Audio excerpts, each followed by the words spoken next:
મિત્રો આજના વિડીયોમાં હું તમને એક અન્ય જગ્યાએ પણ બીજું યેલમમાં મંદિર આવેલ છે તેના વિશે જણાવીશ। તમે ચેનલ પર નવા હોવ તો ચેનલને સબસ્ક્રાઇબ કરી લેજો। તમને ડેઈલી આ ચેનલ પર નવા મંદિરોની માહિતી જાણવા મળશે।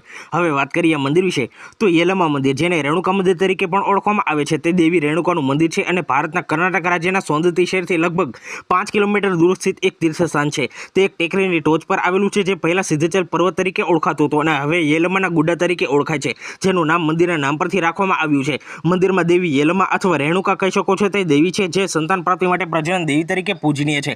આ મંદિરમાં છોકરીઓને સમર્પિત કરવાની પ્રાચીન દેવદાસી પ્રથા સાથે સંકળાયેલું છે, જેને કર્ણાટક સરકારે 1992માં દેવદાસી પ્રતિબંધ કાયદા દ્વારા નાબૂદ કરી દીધી હતી। આ ટેકરી સિદ્ધચલ અથવા રામગીરી પર્વતમાળાનો એક ભાગ છે જે માલપ્રભા નદીને જુએ છે। તેમાં રાષ્ટ્રકૂટ અથવા ચાલુક્ય સમયગાળાના અંતમાં 8મી સદીના મધ્યથી 11મી સદીના મધ્ય સુધીના વ્યવસાયના પુરાતત્વીય પુરાવા છે અને તેમાં આ સમયગાળા પહેલાના મેગાલિથિક કબરોનો સમાવેશ થાય છે।